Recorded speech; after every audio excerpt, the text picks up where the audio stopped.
Hi పిల్లలు, welcome to చిన్నమ్మ చిట్టి కథలు. ఈరోజు మనం గర్వం వీడితే గౌరవం ఎలా సంపాదిస్తామో ఈ కథ ద్వారా తెలుసుకుందాం.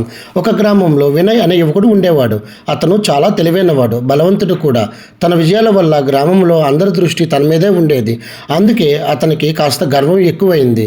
గ్రామ పెద్దలు, వృద్ధులు ఏమి మాట్లాడినా నాకు అన్నీ తెలుసు అని వారి మాటలను పట్టించుకోకుండా పోతుండేవాడు.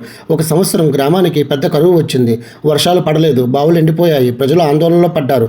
వినయ్ తన బలంతో అన్నీ సరిచేస్తానని ముందుకు వచ్చాడు. బావిని లోతుగా తవ్వాలని ఒంటరిగా ప్రయత్నించాడు. కానీ ఎంత కష్టపడినా నీరు రాలేదు. అప్పుడే గ్రామ పెద్ద ఆయన ఒకరు ఇలా అన్నారు, బలం ఒక్కటే కాదు నాయన, కలిసి ఆలోచిస్తే పరిష్కారం దొరుకుతుంది. ఆ మాటలు వినయ్ మనసులో కొత్త ఆలోచనలు తీసుకువచ్చాయి. గ్రామంలో అందరూ కలిసి పాత కాలువలను శుభ్రం చేశారు. వర్షపు నీరు నిల్వ చేసే చెరువును పునర్నిర్మించారు. కొద్ది రోజుల్లో వర్షాలు పడ్డాయి. గ్రామం మళ్ళీ పచ్చబడింది. వినయ్ గ్రామస్తుల ముందు నిలబడి, నా గర్వమే నన్ను అందరినీ చేసింది. మీ అందరి సహకారంతో మన గ్రామాన్ని తిరిగి నిలబెట్టుకున్నాం అన్నాడు. అప్పటి నుంచి వినయ్ గర్వాన్ని వదిలేశాడు. గ్రామంలో అందరూ అతన్ని గౌరవం ఇస్తూ వచ్చారు. పిల్లలు, మనుషుల నుండి మనం గౌరవం సంపాదించాలంటే మనలో ఉన్న గర్వాన్ని దూరం చేయాలి.